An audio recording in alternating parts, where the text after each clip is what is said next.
আজকে এই বেগুনগুলো দিয়ে আলু দিয়ে মিষ্টি কুমড়া দিয়ে লোটা শুটকি রান্না করব। অনেক দিন ঝাল ঝাল কোনো শুটকির রেসিপি খেতে অনেক ইচ্ছে করতেছিল যে শুটকি দিয়ে কিছু রান্না করি। তো গতকালকে যেহেতু আমি একটু বাইরে গেছিলাম, তো সেখান থেকে আসার সময় এই লোটে শুটকিগুলি নিয়ে আসছি।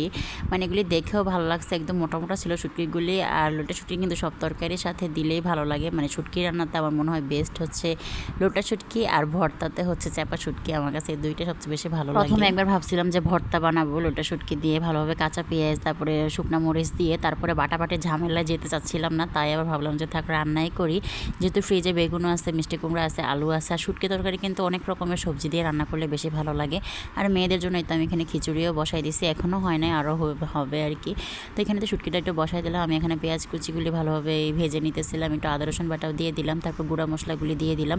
রান্না তো আমি এতটা এক্সপার্ট না, তারপর যতটুকু পারি ততটুকুই আলহামদুলিল্লাহ আমি নিজে খেতে পারি। তারপরে তো একটুখানি কয়েকটা টমেটো দিয়ে দিলাম, দিয়ে এখন ভালোভাবে আমি মশলাটাকে কষিয়ে নিব।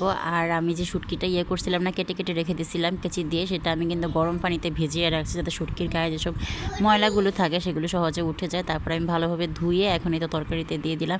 এখন শুটকিটাকে আমি কিছুক্ষণ কষিয়ে নিব, তারপর আমি যে সবজিগুলো কেটে রাখছিলাম সেটা আর কি অ্যাড করে দিব। আর তরকারিতে ঝাল না দিতে দিতে এমন অবস্থা হয়েছে যে একটু বেশি মরিচ দিলে মনে হয় যে অনেক ঝাল হয়ে গেছে। আজকে ভাবছিলাম যে অনেক ঝাল ঝাল করে রান্না করবো, বাট এত বেশি ঝাল হয় নাই।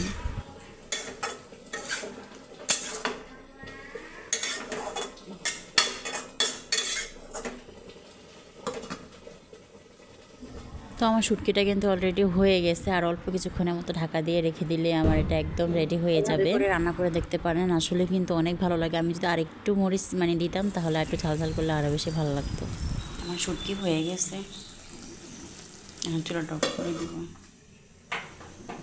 আর চুলার অবস্থা কী হয়ে গেছে, আজকে খিচুড়ি রান্না করছি, তার জন্য এমন অবস্থা। আমি পুরোটা ক্লিন করে ফেলবো। আর এই তো চুলা টুলা সব ক্লিন করে আমি চলে আসছি। এখন তো বাচ্চাদেরকে গোসল করালাম, খাওয়ালাম, ঘুম পাড়ালাম। এখানে বড় পাখিটা ঘুমাইছে, ছোটোটা একদমই ঘুমায় নাই। একটা ঘুমাইলে আরেকটা জেগে থাকে, তার জন্য আমিও ঠিকঠাক মতো ঘুমাতে পারি না।